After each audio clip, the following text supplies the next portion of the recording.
And joining me now with reaction to this developing story are two House Republicans, Congressman Louis Gohmert and Congressman Tim Huelskamp. Gentlemen, welcome back to Hannity.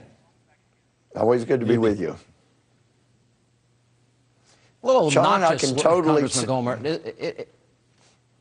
Go ahead. I can totally sympathize with Reid's remark that he cannot imagine our consciences in the House, because you'd have to have one to imagine ours. And he's shown repeatedly over 3 years of no budget. Come on. The guy has to have no conscience, or he would have been embarrassed and it would have given up leadership on his own if he'd had any conscience whatsoever. We have passed a bill to deal with the fiscal cliff.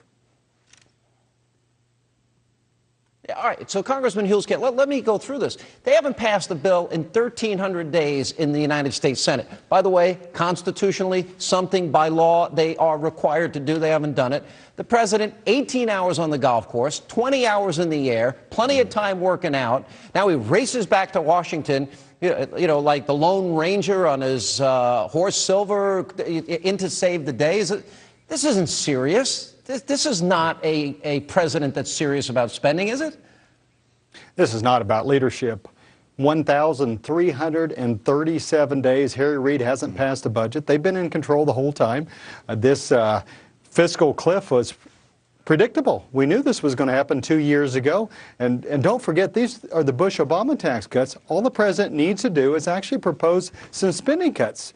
I think with Geithner's admission that the debt ceiling will be burst through on December 31st clearly shows this is a spending problem. It's not a taxing problem. Real leaders, which is not coming out of the presidency or out of Harry Reid, would say, hey, it's time to cut spending, not for now, but for future generations who are the ones that have to pay this off.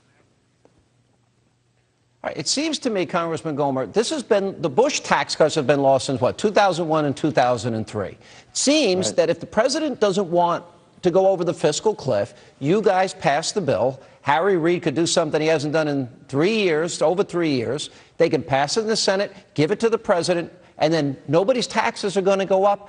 Crisis averted, and then they can spend time after the new year negotiating tax reform, entitlement reform, spending, living within our means. Why don't they just do that?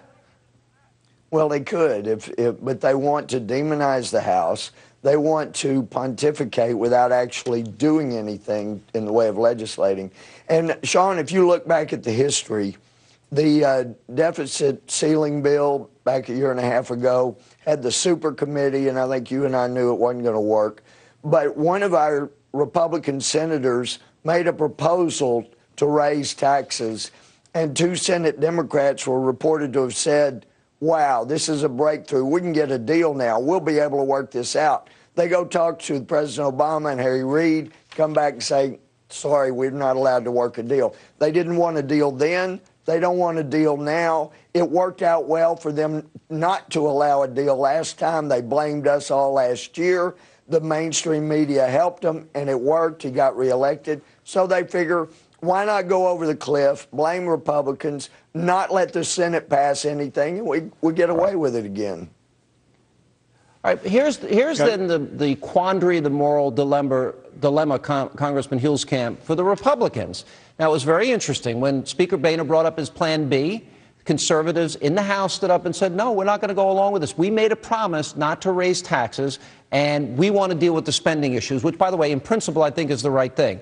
So now that this is going to come back, I assume at some point, will the Republicans hold the line on the principles that they ran on, or do you expect that maybe many of them will cave? Because to me, I think the American people would like principled leadership. Does that exist?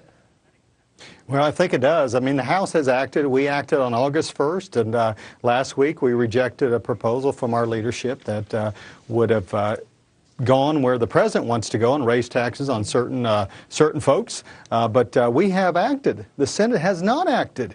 They haven't acted for 1,337 days on a budget. They haven't acted on months on this issue.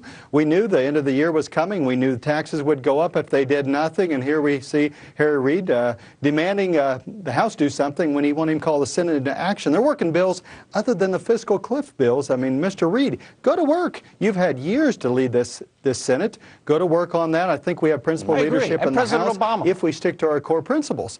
But oftentimes I'm worried both sides are going to, at the end of the day, cave on principles. And the real issue here is spending. It's a spending problem, which is demonstrated by this debt ceiling issue that just came up.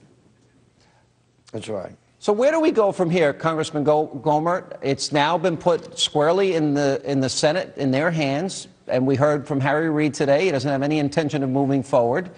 I understand that the president at this last hour is reaching out finally to some Republicans in the Senate, but they don't have the right to originate constitutionally spending bills from there. Where do we go from here? Well, either the Senate will do their constitutional duty of taking a bill that originated in the House and dealing with this issue and pass their version of it. Then it would go to a conference committee where a compromise gets worked out. Harry Reid is becoming the ultimate cliff diver here by saying we're not going to even let our House, their Senate House, function. We're going to dive off the cliff and blame the Republicans at every ledge down the way. All right, gentlemen, good to see you. We're going to continue to monitor this. We appreciate you being with us, and Happy New Year to both of you. It's good to see you, Sean.